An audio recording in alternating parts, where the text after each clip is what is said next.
బిల్వ పత్రాలతో శివుణ్ణి పూజిస్తే మంచిదని తెలుసు కదా.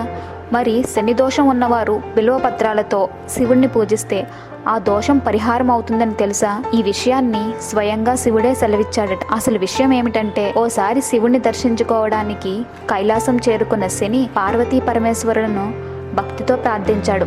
అయితే పరమేశ్వరుడికి ఎందుకో శనిని పరీక్షించాలి అనిపించింది. నేను ఎక్కడ ఉన్నా, ఏ రూపంలో ఉన్నా నీవు గుర్తించగలవా అని శనిని ప్రశ్నించాడు. మీ అనుగ్రహం ఉన్నంతకాలం మీరు ఏ రూపంలో ఉన్నా గుర్తుపట్టగలనని శని బదిలిచ్చాడు. అయితే నేను ఎక్కడ ఉండేది కనిపెట్టి నన్ను పట్టుకో చూద్దాం అని శివుడు శనిదేవుడికి సవాల్ చేశాడు. మరుసటి రోజు సాయంత్రం సూర్యుడు అస్తమించేలోగా మిమ్మల్ని పట్టుకుంటానని శని శివుడికి చెప్పాడు. దీంతో శనికి దొరకకుండా ఎక్కడ దాక్కోవాలా అని ఆలోచించిన శివుడు సూర్యోదయ సమయంలో బిల్వవృక్ష రూపంలో మారాడు. సాయంత్రం తర్వాత శివుడు బిల్వవృక్షం రూపాన్ని విడిచి తన అసలు రూపాన్ని ధరించాడు. వెంటనే శివుడితో పాటే శని కూడా అక్కడ ప్రత్యక్షమయ్యాడు. శని నన్ను పట్టుకోలేకపోయావుగా అని పరమేశ్వరుడు శనిని ప్రశ్నించాడు. దానికి శనిదేవుడు బదిలిస్తూ, స్వామి, నేను మిమ్మల్ని పట్టుకున్నాను కాబట్టే కదా మీరు బిల్వవృక్ష రూపంలోకి మారారు. నేను కూడా ఈ వృక్షంలో అదృశ్య రూపంలో మీతో పాటే నివసించాను. ఇదంతా శివలీల అని పలికాడు. శనిదేవుడి విధి నిర్వహణకు